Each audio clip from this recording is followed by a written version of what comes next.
sensible person. Then she had an idea. It could be that the pages were really old. They might even be from before there were computers. Maybe the pages were ancient, and maybe also the words on them were magical spells. That would explain why they had been hidden. And it would mean that she had found a treasure in her secret compartment after all. She wanted this to be true for good reason. If Lucy really did have a secret compartment and magical spells, she already knew what she wanted to do with them. In fact, it almost felt like an emergency. Lucy sorted through her pile of birthday presents until she found the one from her oldest friend, Zach Greenfield, who lived next door.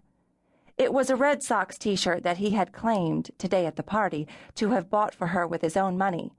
On the back, above the number 8, it said Yastrzemski. Every Red Sox fan in Boston knew the name, even if they weren't sure how to spell it. Lucy had been touched at first with the gift. Yaz was one of the players from the past that Zach just loved. The problem was that the t-shirt was an adult medium, too big for Lucy to wear, which meant Zach wasn't really paying attention to her, only pretending to. Or even, possibly, that he had gotten it for himself.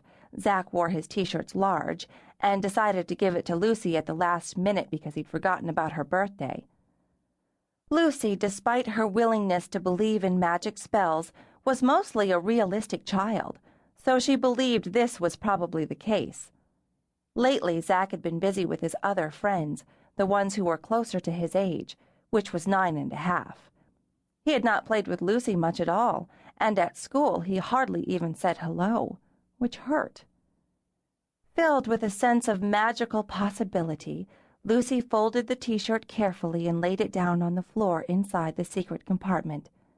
Then she picked up the sheaf of pages with the cramped writing on them and, by concentrating, managed to sound out a sentence located about halfway down the first page. The ink in which this sentence had been written was a little darker than the rest, as if the person writing had pressed down hard with the pen. Lucy decided that this sentence would be enough to start the magic. It would have to be because she wasn't up to reading more. And, she told herself, it wasn't cheating to include only one sentence, because it wasn't as if it was a short sentence. She read it out loud, softly, not sure she was pronouncing all the words correctly, and quite sure she didn't understand them. I look in the mirror now and see my mother, and I am so afraid you will end like us. Doomed. Cursed.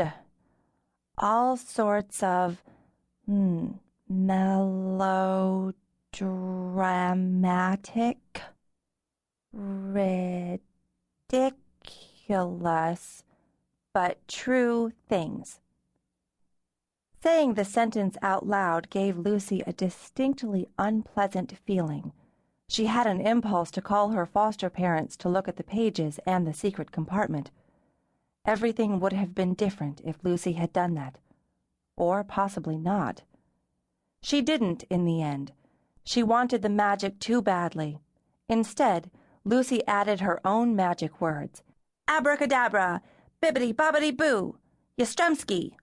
She tucked the handwritten pages into a fold of the t-shirt inside the secret compartment. Then she put the shelf back in place on top and arranged her new books on the shelf just as she had originally planned. The magic spell would work.